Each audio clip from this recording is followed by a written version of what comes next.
कभी सोचा है कि ये डरावनी कहानियां हमें इतना क्यों खींचती हैं? असल में इनके पीछे ना एक खास तरह का फॉर्मूला होता है, एक पैटर्न जो हमारे रोंगटे खड़े कर देता है।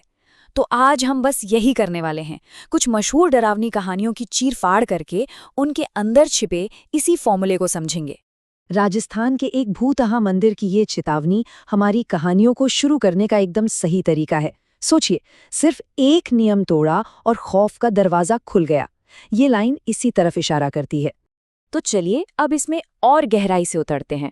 देखिए, हम यहाँ सिर्फ कहानियां नहीं सुनाएंगे, बल्कि उनका एक तरह से पोस्टमार्टम करेंगे। उन्हें हिस्सों में तोड़कर देखेंगे, उनकी तुलना करेंगे, ताकि हम समझ सकें कि आखिर ये कहानियां हमें डराने में कामयाब होती कैसे हैं।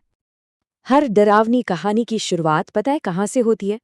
उस एक पल से, उस एक गलती से जो अनजाने में किसी दूसरी दुनिया का दरवाजा खोल देती है। बस वही एक पल होता है जहां सब कुछ बदल जाता है।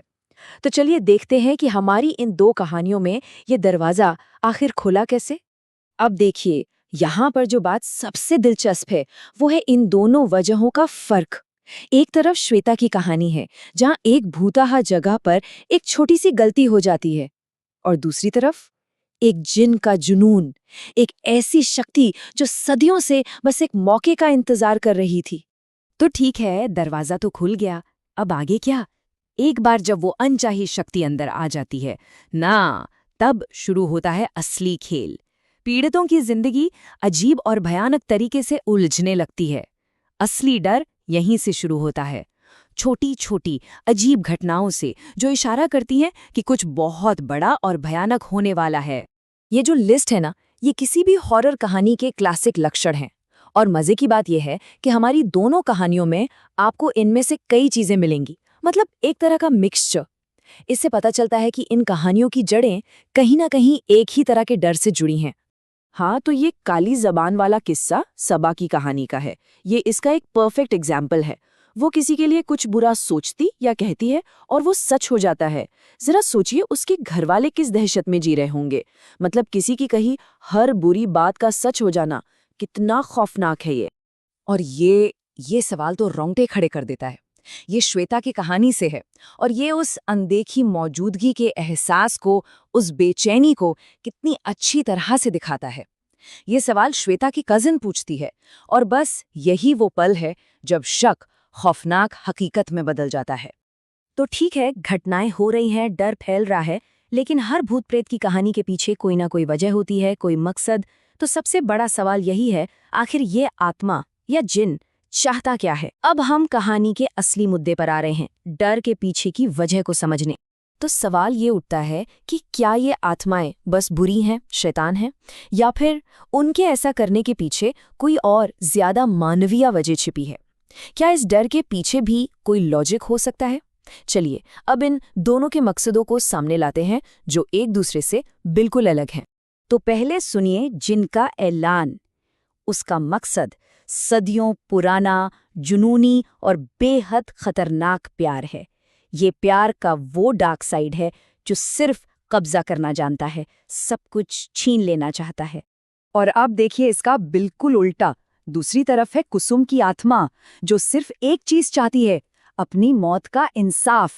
कहाँ जिन का वो खतरनाक जुनून, और कहाँ इंसाफ के लिए एक तड़पती हुई गुहार। तो यहाँ हम इन दोनों मकसदों को आमने सामने देख सकते हैं। एक तरफ है जुनून वाला प्यार जो सब कुछ हासिल करना चाहता है, और दूसरी तरफ है बदला लेने वाला इंसाफ जो सच को सामने लाना चाहता है। इससे एक बात साफ होती है कि ये डरावनी कहानियां असल में हमारी ही भावनाओं का एक एक्सट्रीम रूप होती हैं। और अब हम पहुंचते हैं कहानी के क्लाइमेक्स पर, मतलब जब डर सिर पर आ चुका है, तो अब उसका सामना कैसे होगा। इस आखिरी हिस्से में हम यही देखेंगे कि इन ताकतों से कैसे लड़ा गया और कहानी का अंत क्या हुआ। ये जो 3 स्टेप्स हैं ना, ये एक तरह का क्लासिक फॉर्मूला है। पहले मदद के लिए किसी एक्सपर्ट को बुलाया जाता है, फिर वो एक्सपर्ट उस आत्मा या शक्ति का सामना करता है, और आखिर में होता है फैसला। और हमारी दोनों कहानियां बिल्कुल इसी पैटर्न पर चलती हैं। मतलब पहले सब कुछ बिखरता है, फिर लड़ाई होती है, और फिर चीजें वापस पटरी पर आती हैं। इस टेबल से दोनों कहानियों का अंत बिल्कुल साफ हो जाता है। देखिए, सबा के केस में जिन को जबरदस्ती भगाया जाता है, लेकिन सबा खुद मानती है कि उसे वो ताकत अच्छी लगने लगी थी। वहीं श्वेता के केस में आत्मा को शांति मिल जाती है, क्योंकि उसका मकसद यानी इंसाफ पूरा हो जाता है। और आखिर में ये सवाल हमारे जहन में रह जाता है, क्या ये कहानियां सिर्फ डर और केओस की हैं, या फिर ये हमारी ही दो सबसे बड़ी इच्छाओं का आईना है, हमेशा हमेशा वाला प्यार और पूरा इंसाफ?